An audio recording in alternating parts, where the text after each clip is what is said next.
here we have aces for Fedor. Nasty Minder elects to call.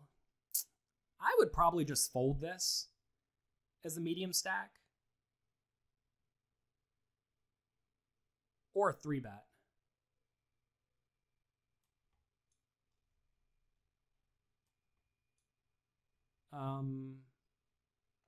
Yeah, so he decides to call. For all those wondering, I have a nanny here who is supposedly taking care of the baby.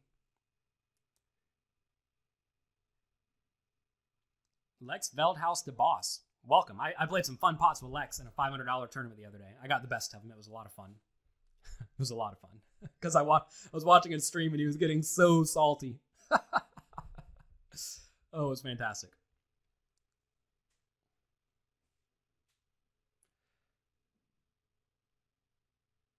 Yeah. So aces checks the flop. And I would be marginally cautious in this spot. If I had aces, I probably would have still just bet.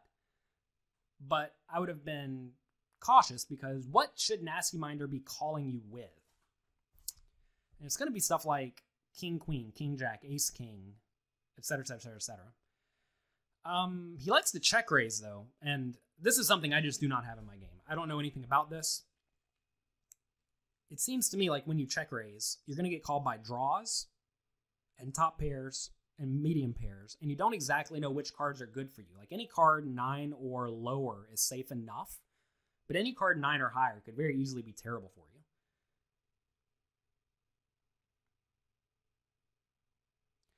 Oh, there you go. We'll just call you Whole Show.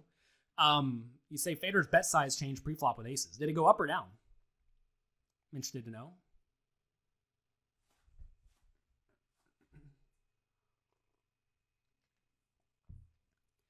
But yeah, back to should I be spending my time at home grinding online? And the answer is no, because quite often it makes more sense monetarily to write an article or make a video or do something like that. Also, I really do want to have my life segmented a decent amount to where I'm not playing poker all the time at home, because when you play poker, at least it's professionally, it's very, very easy to just play poker all the time. And I don't need that in my life. I don't want that in my life. I want to play poker all the time when I'm away from my family. When I'm at home, I want to be with my family. Like right now, my wife's at work, and we have a nanny on Wednesday, Thursday, Friday, and she's taking care of James right now. And this is when I get my work done.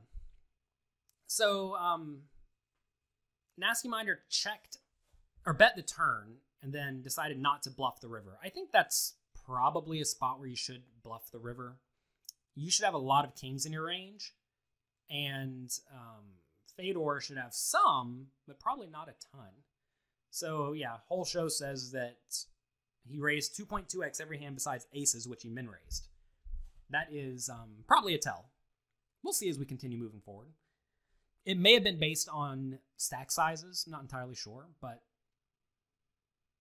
it's relevant to be aware of, for sure.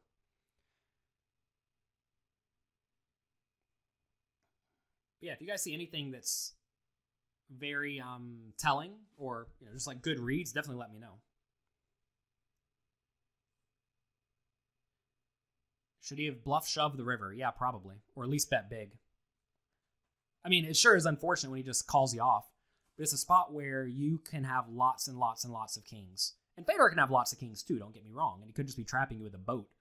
But at the same time, Fedor is going to show up with a lot of other draws. I mean, I don't know. See, this is the hard thing, because I don't know what Fedor's flop check-raising range is, right?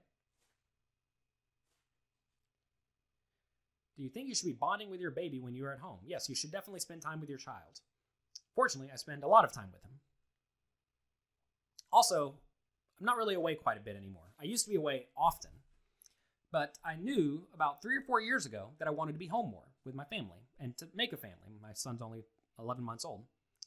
Value bet on the river does not successfully work, but still a good value bet.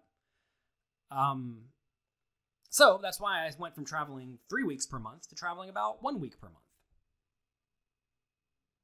That's just being a good human. So yes, you should definitely spend time with your family.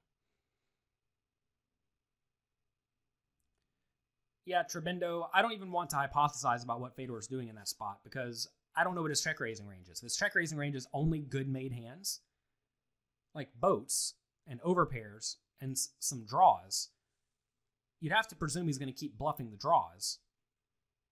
So I don't really know what's going on in that hand.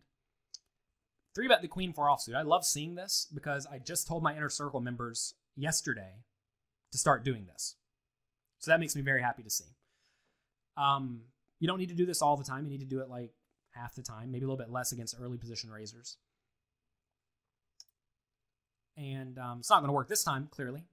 You don't want to do, so why not? I'll just bring up the slideshow.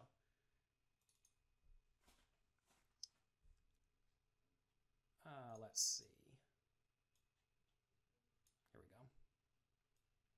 This is what I told my absolute best students yesterday. Rather timely. 3-bet light from the big blind against late raisers. As you see, I had a spot where I did it with Jack 2 suited at my 10K final table the other day. However, Fedor, when not to use this play, do not use this play against early or middle position raisers. Fedor broke the rule. Do not do it against overly tight players, do not do it against calling stations, and do not mindlessly bluff it off.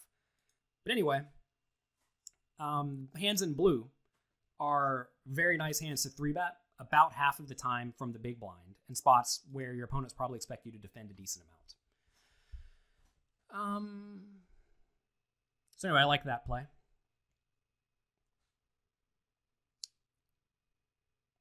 Is this an ICM-based 3-bet? It is, but it's also just a 3-bet based on my hand is not quite good enough to call, and it's on the cusp of playability, and it has a blocker. We missed pre-flop here, and I missed flop because I'm reading the chat. I like the jam with the queens. It's fine. I mean, if you know your opponent's 3-betting queen 4 offsuit, certainly you should call, obviously. But it's impossible to know that your opponent's 3-betting queen 4 offsuit. And you can often just shove and then get called by some worse stuff. So flop is Fedor's bet, and I think he bet again on the turn. And then he has a pretty easy check on the river. What 530 tournament did I play with Lex? I played the $500 progressive knockout tournament. When did I get back home? I think I played it on Saturday. He streamed it. You can go back and watch it. On the 25th. It was actually pretty brutal. I got locked out of my room when there were like 15 people left in the tournament. I had my phone wasn't working in my room, so I had to run downstairs to the buffet to get food. And then when I came back, my key didn't work. So then I ran around the resort trying to find someone who would let me into my room. That was not a lot of fun. My star's name is Jay Cardshark. But yes, I was in Punta Cana last week. All right, ace-10 suited. I mean, I would fold this, but Fedor calls it off. It's a pretty rough spot for the ace-10 suited. I mean, you're going to be in okay shape against his range, but I think, I could be wrong about this, but I think you probably just want to play somewhat snugly in that spot and keep trying to run over the opponents and win the small pots.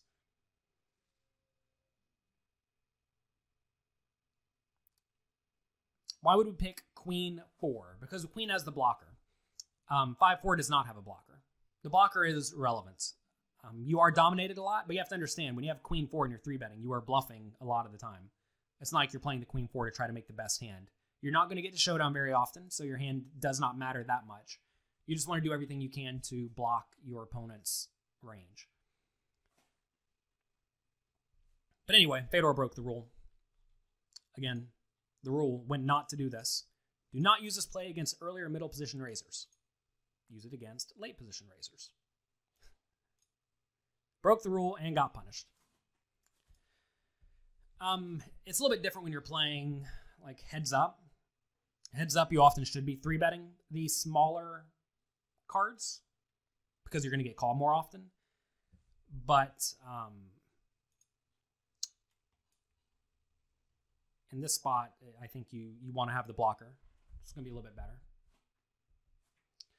So here we have open from ace-king. King-queen suited just calls, which is great. Queens, I don't know what the queens are going to do. They're either going to 3-bet regular or jam. In these tournament scenarios, I think you need to be more inclined to jam. And he does jam. And the ace-king is going to call, I imagine. Well, or get it in, obviously. Oh boy.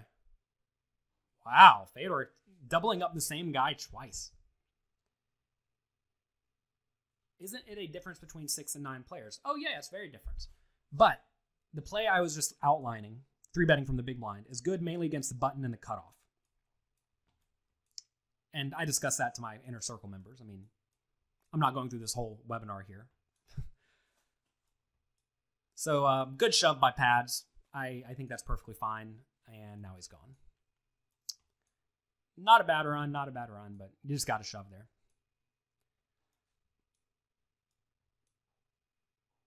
We just ran a Cyber Monday special for my poker coaching project, whatever you want to call it, where, I guess training site, where we actually gave away a year of Inner Circle to people who signed up.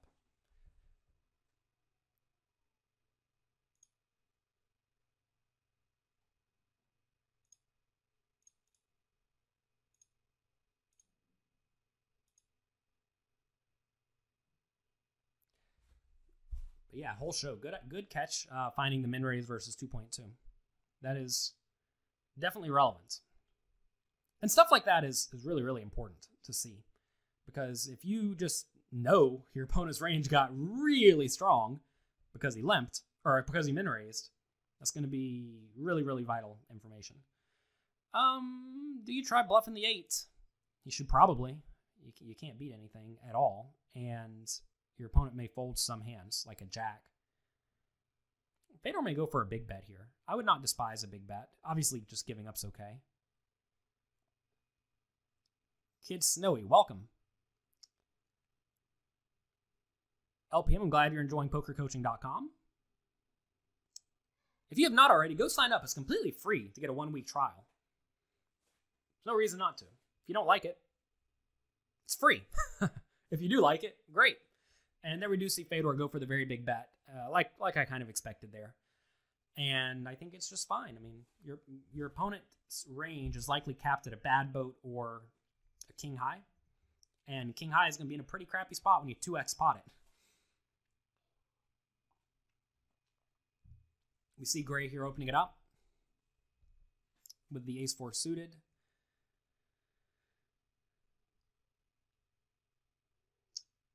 There are a lot of spots like that in poker, the 8-2 or whatever Fedor just had, where your opponent almost certainly does not have the nuts, and you could conceivably have the nuts. And when you could conceivably have the nuts and they can't, you really should be using pretty big bet sizes. I discussed this also in the Inner Circle or at PokerCoaching.com, one of the two, where we discuss the main things that dictate your bet size. You need to know who has the range advantage. You also need to know who has the polarization advantage. And there, crown up guy, Fedor, had the polarization advantage. And probably neither player had a range advantage. But when you have a range advantage and a polarization advantage, your opponent's just screwed, and there's not a whole lot they can do. All right, here's Fedor opening it with the 6s. Nasty Minder should probably 3-bet or fold this. I mean, I typically just play somewhat snug as a medium stack. And that is what he does. Opinion Kin says, or no, Option Kin says Fedor limps, so an ace is unlikely. That is absolutely not true. I imagine Fedor's limping almost everything in the small blind. Polarization advantage basically means, is your range mostly nut hands or draws? As you have more nut hands and draws, that should lead you to bet bigger.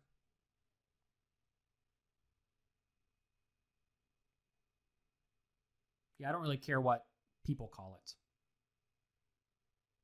My friends all refer to it as a polarization advantage, so I'm going to stick with what I know. But yes, polarization advantage is a reason to bet bigger. Usually polarization advantage determines the bet size, and the range advantage determines the bet frequency. So keep that in mind. It's kind of it's a little spectrum, how often you bet and how much you bet. Usually if you're betting lots of like medium pairs and whatnot, you want to be betting small. When you're betting mostly nuts and bluffs, you typically want to be betting big. I discussed this in my book to some extent. Mastering Small Stakes No Limit Hold'em is my newest book. It's a big book. Check it out.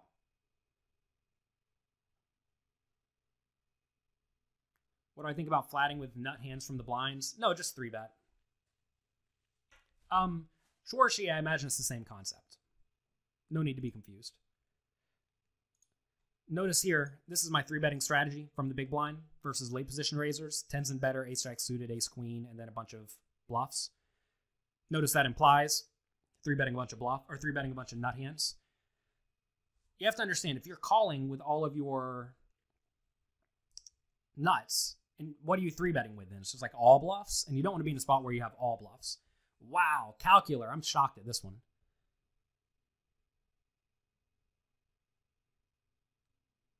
Interesting scenario.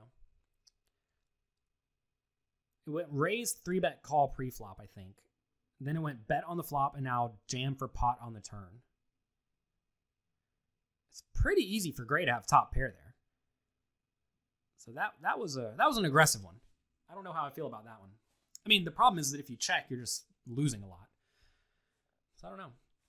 All right, so raising strategy from the small blind. You typically want to raise just your absolute best hands and some absolute trash if you are even going to have a raising range. And I do think you should have a raising range, and it needs to be somewhat big. And as we do see, Fedor makes it 3.5x. But your raising range should probably be quite small against good players, like aces, kings, queens, jacks, 10s, 9s, ace, king, ace, queen, ace, jack, king, queen. And that's about it. And then you can raise some absolute junk, either low, crappy suited stuff or just low offsuit stuff. Yeah, nice one. Prince says blocks ace, king, and ace, jack. That's for sure.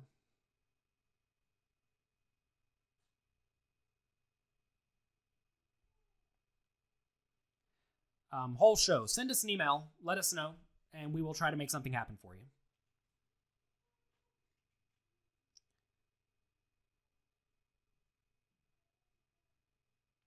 So here we have a limp and a bet.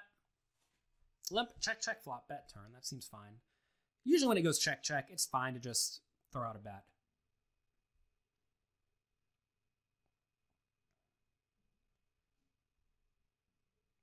For any of my past students, whole show, we are happy to help you out. Let us know what you think is reasonable.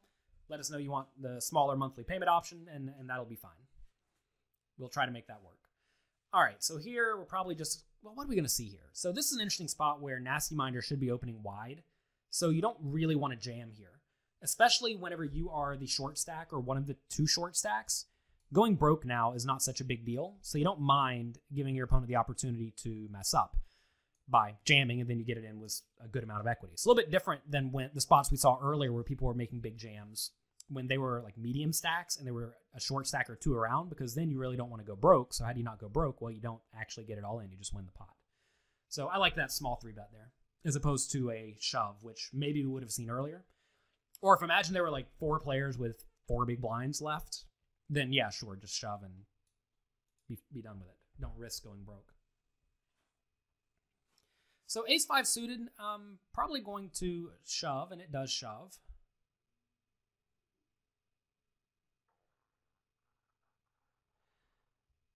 So Lizerna, I would actually say this is not such a great setup for Fedor because he has Nasty Minder on his left, who seems to be at least good and competent enough, and he's playing a pretty aggressive game. Fedor would much rather have Nasty Minder on his right, like over here somewhere. That would be way better for Fedor because chips and No Limit Hold'em flow to the left. They go this way. So Crown Up guy is going to lose to a pretty big stack, right? And that's not really what you want to have happen. You want to be losing to these tiny stacks. So it's obviously a decent spot. I mean, it's not like the worst. The worst would be to have the 2 big stacks on Fedor's left. But it's not the ideal setup. But yeah, defending 6-3 offsuit, it's out there. Shot caller, yeah, sometimes. I really just have not played online much over the last year because I haven't really been out of the country because I've been staying home with my son. But yeah, in the past I've played these things. I mean, a final table at $10,000 W Coup one year. don't know when this was. It was a while back. I'm trying to think if I played a lot of big buy-ins. I mean, one of the last 1Ks on Full Tilt, I took second in for like 320K, and then I cashed out right before Black Friday. So that was incredibly lucky. So, looks like we're on break. So I'm going to pause this for just a minute, and I'll be right back.